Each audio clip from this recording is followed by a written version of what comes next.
Visit ಮಾಡಿದ್ರಿ ಏನು ಹೌದು, ಇದು ಮೀಡಿಯಾನಲ್ಲಿ ಏನು ಬಂದಿದೆ, ಇಲ್ಲಿ ರಾತ್ರಿ ಡ್ರಗ್ಸ್ ಮತ್ತು ಮೊಬೈಲ್ ಹಾಕಿದ್ದಾರೆ ಅಂತ, ಅದರ ಬಗ್ಗೆನೇ ವಿಚಾರಣೆ ಮಾಡೋಕ್ಕೆ ಇಲ್ಲಿ ಬಂದಿದೆ. ಆ ವಿಡಿಯೋ ಡೇಟ್ ಟೈಮ್ ಏನಿದೆ ಅದು ಇವರಿಗೆ ನಮ್ಮ ಇಂಡಸ್ಟ್ರಿಯಲ್ ಸೆಕ್ಯೂರಿಟಿ ಫೋರ್ಸ್ ಔಟರ್ ವೆರಿಫೈದು ವಿಡಿಯೋ ಮೇಂಟೈನ್ ಮಾಡ್ತಾಯಿದ್ರೆ ಅಲ್ಲಿ ನಾವು ಚೆಕ್ ಮಾಡ್ತಾಯಿದ್ದೀವಿ. ಇನ್ನೂ ನಮಗೆ ಅಧಿಕೃತ ಅದರ ಬಗ್ಗೆ ಕಂಪ್ಲೇಂಟ್ ಬಂದಿಲ್ಲ. ಅದು ಬಂದರೆ ನಾವು ತನಿಖೆ ಮಾಡ್ತೀವಿ.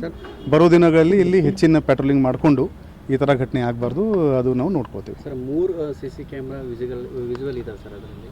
ಹಾಂ, 3 ಡಿಫ್ರೆಂಟ್ ಇದೆ, ಒಂದೇ ಇಲ್ಲ, 3 ಇದೆ. ಅಂದ್ರೆ ಕೆಲವೊಂದಿಷ್ಟು ನೀವು ಏನು ಮಾಡ್ತಾ ಇದ್ರೆ ಹಳೆಯದು ಒಂದು FIR ಮಾಡಿದೀವಿ ಅನ್ನುವಂಥದ್ದು ಹೇಳಿ ಈಗಿಂದ ಮುಚ್ಚಾಕುವಂಥ ಪ್ರಯತ್ನ ಆಗ್ತಾ ಇದೆ. ಅದು ಅವರದು ಪ್ರಿಸನ್ ಡಿಪಾರ್ಟ್ಮೆಂಟ್ದು ಇಂಟರ್ನಲ್ ಮೀಟಿಂಗ್ ನಡ್ತಾ ಇದೆ. ಆ ಕ್ಯಾಮೆರಾ ಯಾವುದು, ಡೇಟ್ ಯಾವುದು, ಟೈಮ್ ಯಾವುದು, ಅದು ಫಸ್ಟ್ ಅದು ಎಸ್ಟಾಬ್ಲಿಷ್ ಆಗಲಿ. ನಿನ್ನೆ ಇತ್ತು ಅಥವಾ ಮುಂಚೆ ಇತ್ತು ಅದು ಎಸ್ಟಾಬ್ಲಿಷ್ ಆಗಲಿ, ಆಮೇಲೆ ಅವರು ಅದರ ಬಗ್ಗೆ ಹೇಳ್ತಾರೆ. ಸೆಕೆಂಡ್, ಈ ಥರ ಮುಂಚೆ ಕೂಡ ಆಗಿದ್ದಾರೆ, then also it is a cause of concern. ನಾವಿಲ್ಲಿ ಆಲ್ರೆಡಿ ಇಂಡಸ್ಟ್ರಿಯಲ್ ಸೆಕ್ಯೂರಿಟಿ ಫೋರ್ಸ್ದು ಸೆಕ್ಯೂರಿಟಿ ಇದೆ. ನಮ್ಮದು ರೂರಲ್ ಲಿಮಿಟ್ದು ಪ್ಯಾಟ್ರೋಲಿಂಗ್ ವಗೇರೆ ಏನಿದೆ ಅಲ್ಲಿ ನಾವು ಹೆಚ್ಚಿನ ಮಾಡ್ತೀವಿ. ನಿನ್ನೆ 4 ಮೊಬೈಲ್ ಏನೋ ಸಿಕ್ಕಿದಾವ ಅದು FIR ಆಲ್ರೆಡಿ ಆಗೋಗಿದೆ. ಸಿಕ್ಕಿದಾವ ಸರ್ 4 ಮೊಬೈಲ್ ಒಳಗಡೆ ಜೈಲಲ್ಲಿ ಏನಾದ್ರು? ಇದು ಘಟನೆ ಬಗ್ಗೆ ಇಲ್ಲ, ಅದು ಹಳೆ ಕೇಸ್.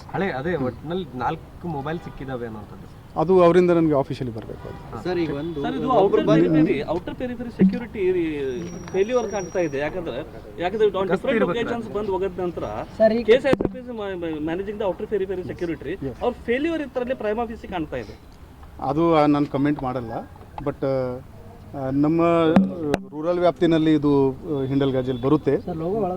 ನಮ್ಮದು ನಮ್ಮ ಸೈಡಿಂದ ಏನು ಪ್ರೊಟೆಕ್ಷನ್ ಕೊಡೋಕ್ಕೆ ಸಾಧ್ಯ ಇದೆ ಅದು ನಾವು ಕೊಡ್ತೀವಿ. ADGP ಅವರು ಏನಾದರೂ ರಿಪೋರ್ಟ್ ಆಫಿಷಿಯಲಿ ನನಗೇನು ಕಮ್ಯುನಿಕೇಷನ್ ಇಲ್ಲ. Thank you.